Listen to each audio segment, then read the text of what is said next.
Well, welcome, Bib 1001. Great to be seen by you today. This is our set of lectures for Thursday, August 20th, second day of class, if you will. And what I'm going to do is cover the reading in How to Read the Bible for All It's Worth by Stuart. And we're going to focus on the first two chapters and also the preface. That was the assigned reading for today.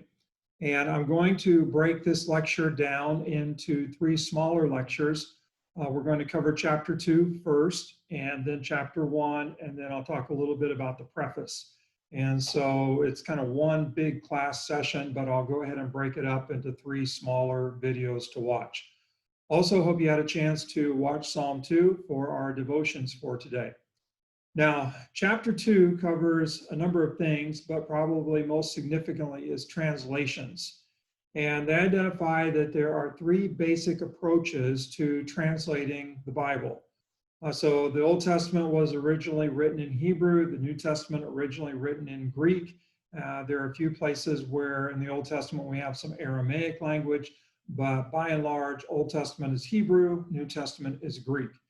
And to go from Hebrew to English, since we're focusing on Old Testament and we are primarily an English-speaking group, we're going to talk about it from that angle, going from Hebrew to English. But this would apply pretty much from any language to another language. There are three approaches that you can take. So one approach is what's referred to, go ahead and use the board here. So one approach is referred to as a formal approach. And in this approach, you're going to try to go word for word. So when you think formal, you're thinking word for word. The translators are going to try to come up with an English word for every Hebrew word. They're going to try to follow the sentence structure of the Hebrew. So make it as close to the Hebrew as we can make it while translating it into English. This approach, you try not to do any serious interpretation or major interpretation. With all translating, there's always a degree of interpretation that takes place.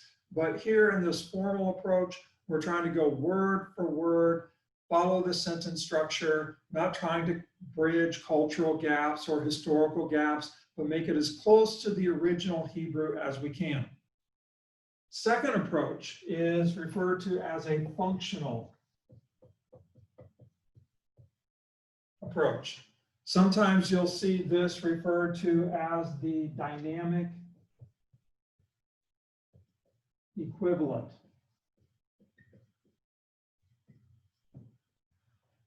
And the best way I know how to think about this approach is that it is sentence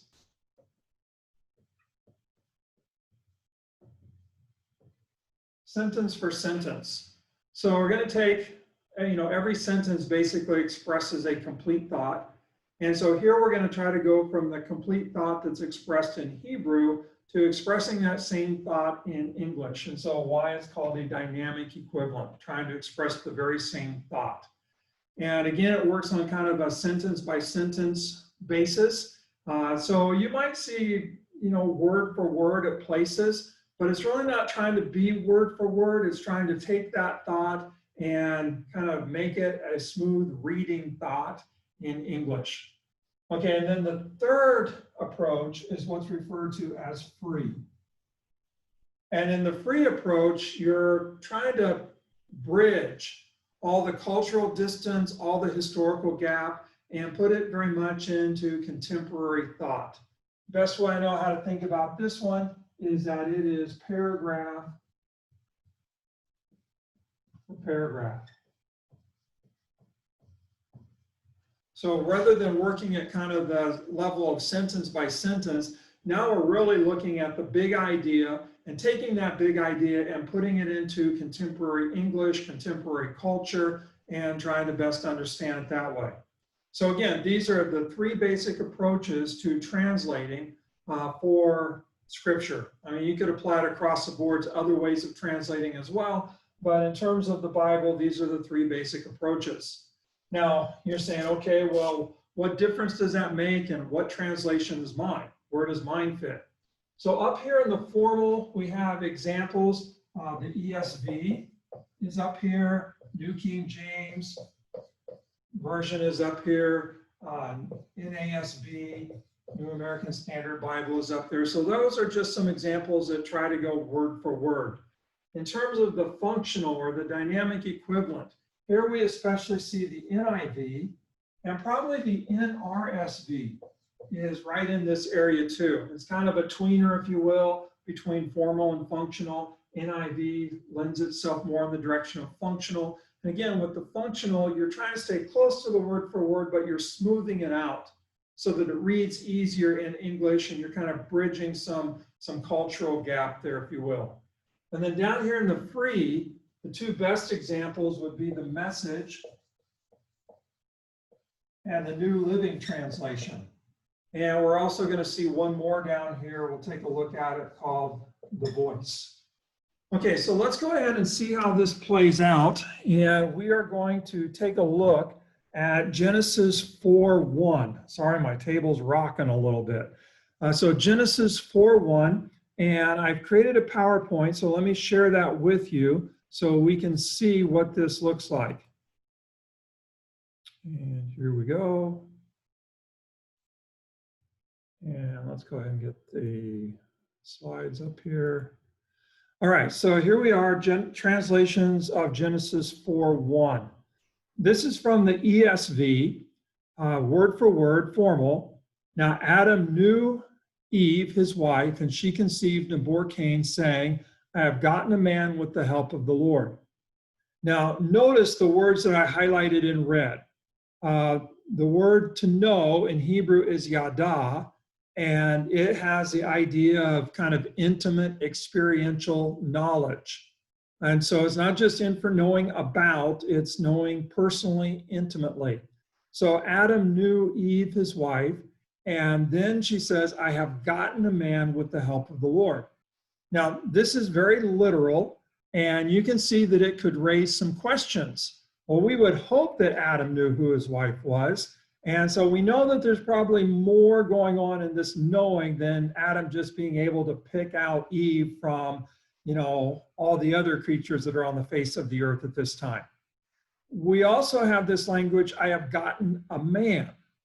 And the question could be raised, okay, which man did she get? Is she talking about Cain, or is she talking about Adam?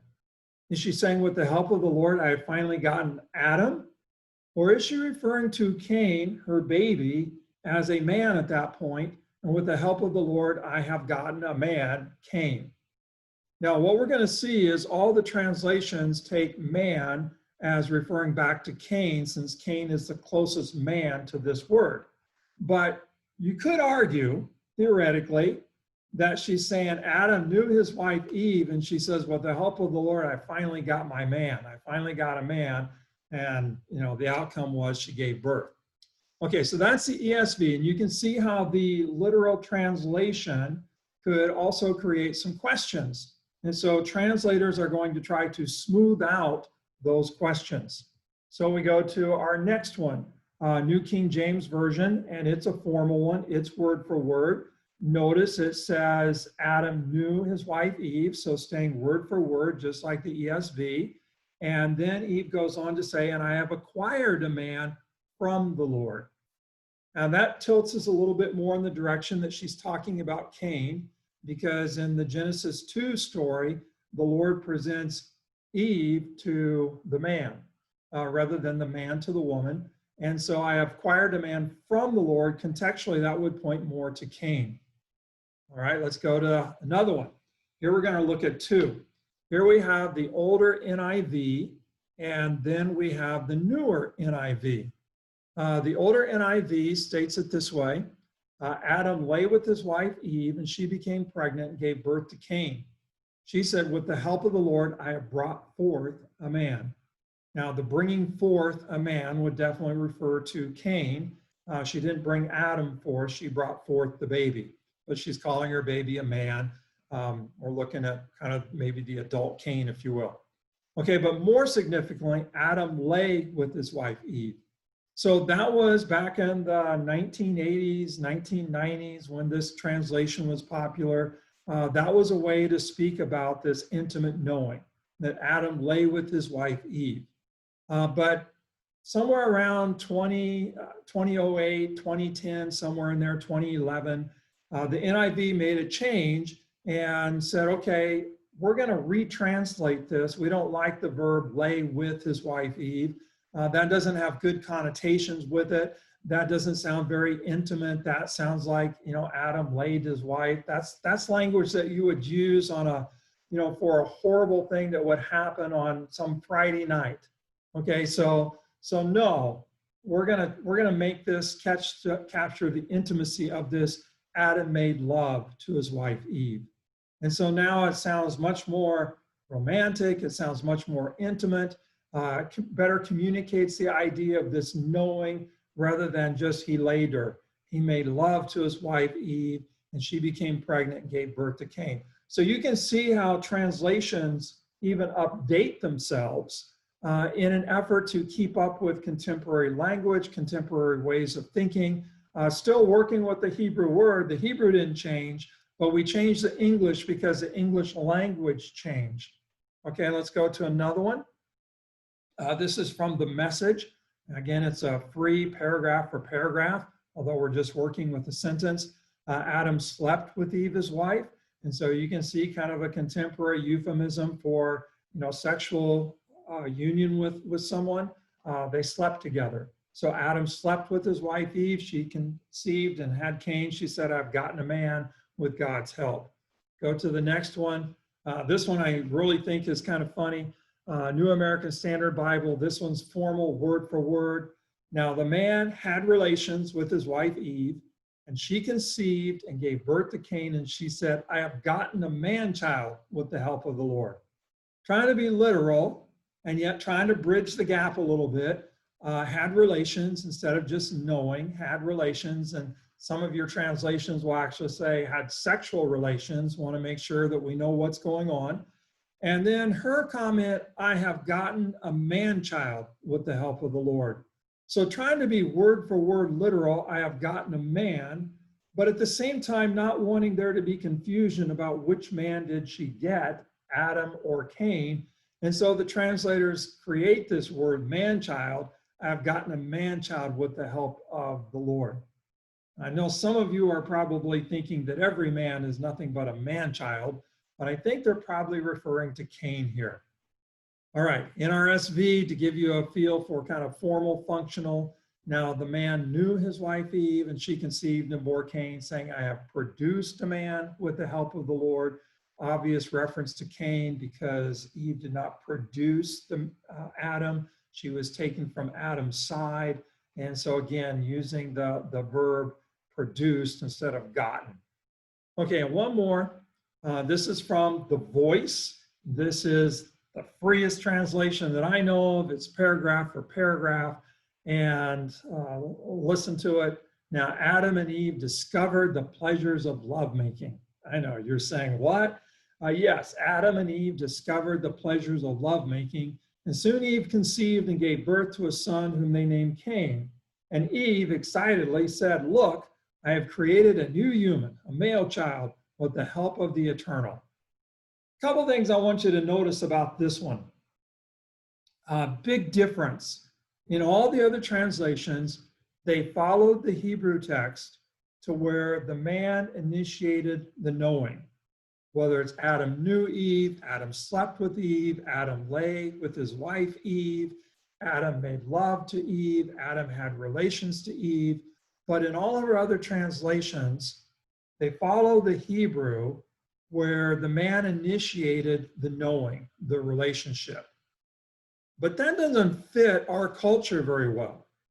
Our culture doesn't like that idea of the man initiating the knowing, wants it to be co-initiated.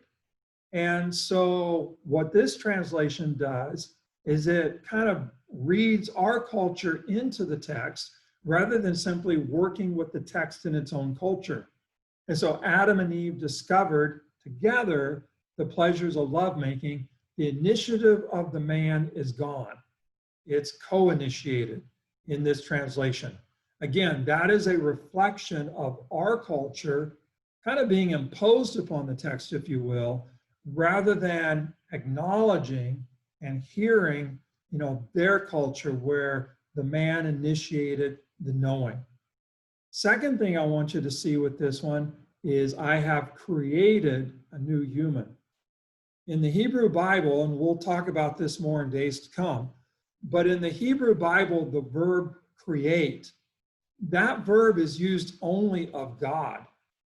Humans make things, humans produce things, humans build things, humans give birth, humans beget, but only God creates.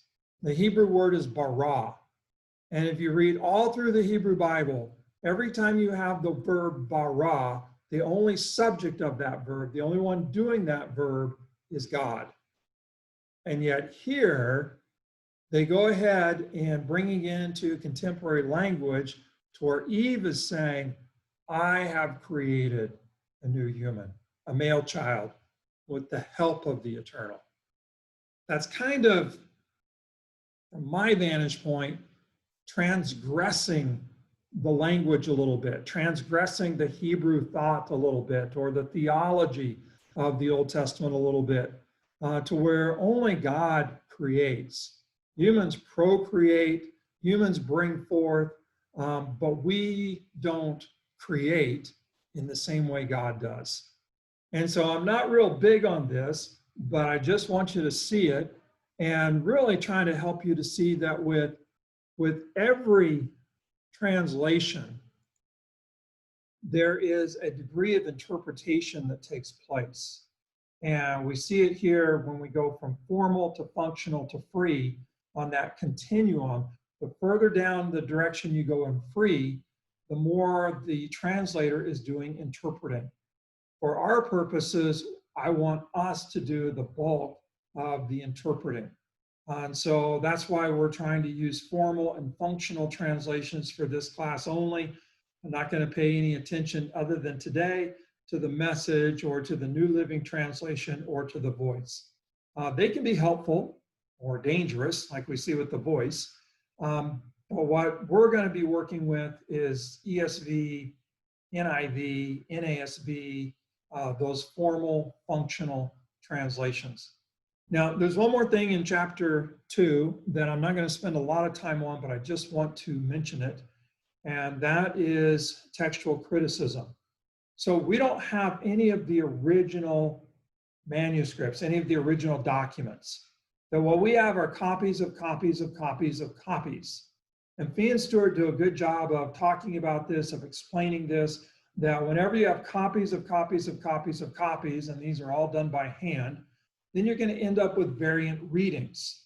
And so you'll have mild variations between various copies. And what happens is that the textual critic, it becomes their job to figure out, okay, which is the most likely original reading. And so they develop this skill of being able to compare the variant readings and work from, okay, which one would best explain how we got the others. And that kind of becomes the principle, if you will, for figuring out which one is most likely the original. Can I see change going from this direction or change going in the other direction? And so they're kind of skilled at it. It's kind of an art to develop, but they look at and read at all the various manuscripts, all the different readings, and then from that, they do their work and they discern which one is most likely the original reading. And then that's the reading that gets translated from Hebrew into English. If you want to know more about that, send me a message and I'll make a shorter video and give you an example of how that works. But my main concern today is that you get the idea of translations to 3 approaches and kind of know which ones we're working with, and you're able to see which translation yours is. So translations, and that's the main focus of chapter 2. Make sure you understand textual criticism, at least the principle of it, the thought of it, and we'll go from there. All right, well, thanks for watching this one, and I'll close this one off, and then we'll go ahead and take a look at chapter 1, and then we'll spend just a little bit of time in the preface. So thank you.